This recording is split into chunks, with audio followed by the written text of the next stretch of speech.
December 1992 should have been a time of celebration for 9-year-old Katie Beers. Born just days before the turn of the year in Mastic Beach, Long Island, she was fast approaching her 10th birthday.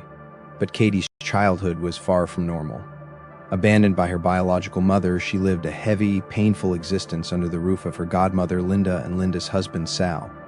For years, she was treated as an unpaid servant, cleaning bathrooms, doing endless laundry, and cooking dinners, essentially living as a modern-day slave. Worse still was a dark secret she carried. From the tender age of 2, she had been subjected to severe abuse by her godmother's husband. When she finally found the courage at 7 years old to tell her godmother the truth, she was called a liar and pushed away.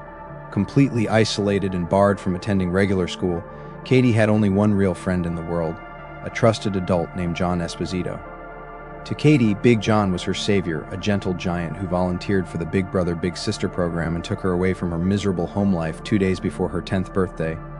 On December 28th, John took Katie out for a special celebration to Spaceplex, a massive indoor amusement park on Long Island packed with neon arcade games, indoor roller coasters, and mechanical dinosaurs.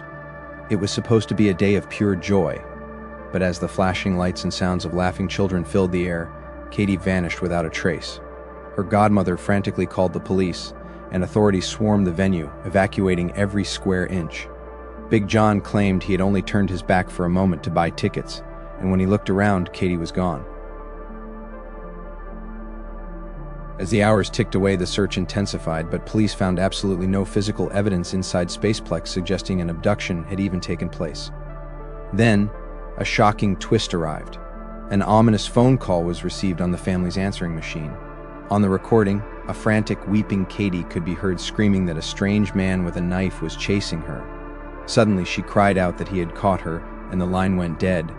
The horrifying audio sent shivers down the spines of investigators, but the head of the kidnapping division, Detective Dominic Verone, noticed something deeply unsettling about the call.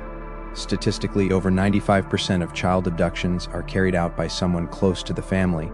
Furthermore, it felt highly unusual for a panicked 9-year-old to perfectly articulate that she was being kidnapped while fleeing for her life, let alone manage to outrun a predator long enough to locate a public payphone and correctly dial a full number. Sensing a setup, Verone immediately sent the tape and the recording device to the FBI laboratory for advanced audio forensics. When the results came back, the investigators were stunned. The FBI scientists revealed that the voice on the other end wasn't a live child breaking free to call for help. It was a pre-recorded tape played directly into a phone booth microphone. Someone had carefully scripted and staged the entire event, using a recording of Katie to throw the police off the scent and manufacture a false trail. While the police searched the surface, Katie was living through an unimaginable nightmare deep underground. John Esposito, the man she loved and trusted as her best friend, was the monster who had taken her.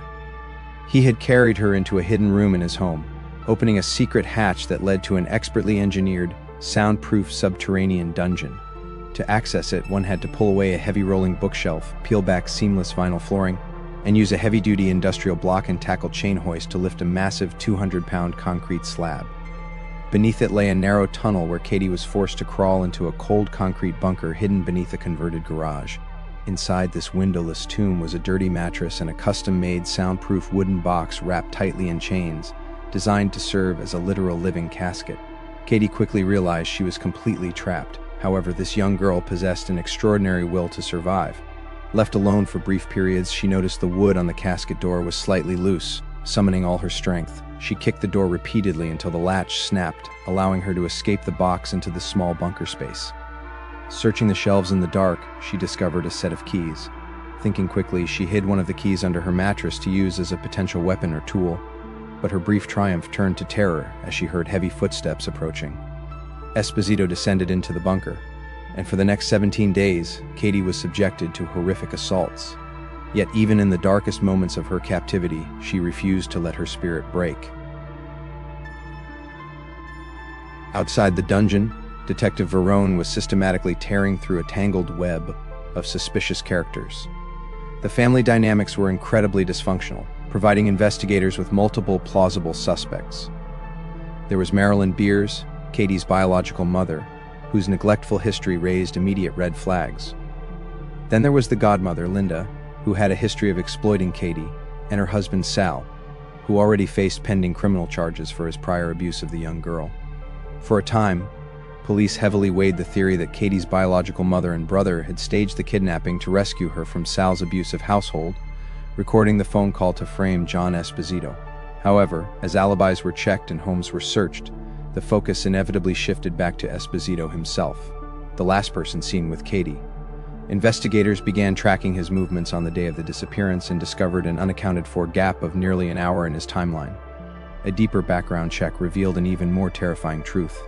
Though Esposito claimed to be a dedicated volunteer for the Big Brother program, the organization revealed they had rejected his application years prior after discovering he had been implicated in the attempted abduction of a 7-year-old child 15 years earlier. The police immediately placed Esposito under intense 24-hour surveillance. Media crews camped out on his front lawn, broadcasting every development. Inside the dungeon, Esposito had provided Katie with a television, and she watched in real time as the walls began to close in on her captor. As the intense police pressure and media scrutiny mounted, Esposito began to unravel. He knew the authorities were watching his every move, making it impossible for him to cover his tracks. Desperate, he turned to Katie and tried to force her to cooperate in a sinister plan. He begged her to let him take a photograph of her posing as if she were dead. He claimed that if he could show the police a photo of her body, they would finally give up the search and leave them alone. But 10-year-old Katie possessed psychological instincts far beyond her years. She instantly recognized that agreeing to play dead could easily become her actual death sentence, giving Esposito the perfect excuse to eliminate his only witness. She flatly refused. From that moment on, Katie stopped sleeping soundly and refused to eat any food he brought her that could have been altered, terrified he would slip her a sedative or a lethal dose of sleeping pills to take the photo by force. Instead of backing down, Katie went on the offensive, launching a brilliant psychological campaign against her captor. She bombarded Esposito with non-stop questions about the future. She asked him how he expected her to go to school, how they would buy groceries without getting caught, and how she would ever grow up, get married, and have a family of her own. When Esposito replied with twisted delusions, saying she would marry him and have his children, she firmly rejected him. Her continuous rational questions forced him to confront the utter impossibility and insanity of his actions, slowly breaking his psychological resolve. Crushed between the relentless surveillance of Detective Verone and Katie's unyielding psychological pressure, Esposito finally snapped. He contacted his attorney and made a confession that stunned the legal team, admitting that Katie was hidden alive behind a wall in his house. On January 13, 1993, after 17 agonizing days, police teams entered the property. Investigators watched in absolute disbelief as Esposito walked them through the highly intricate 30-step mechanical process required to open the subterranean chamber.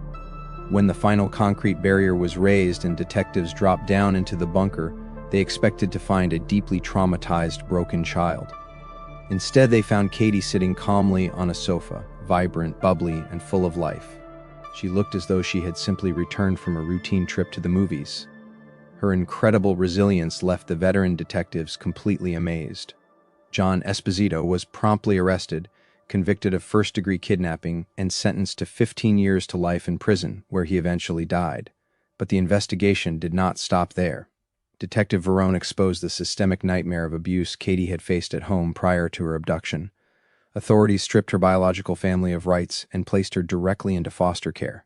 For Katie, this was her ultimate salvation. She was adopted by a loving, stable family, experiencing the warmth of real parents, brothers, and sisters for the very first time. Against all odds, she chose not to let her trauma define her. Katie Beers grew up to become a happily married mother of two, a best-selling author, and a passionate advocate working alongside the National Center for Missing and Exploited Children, proving to the world that you can survive the unthinkable and completely reclaim your life.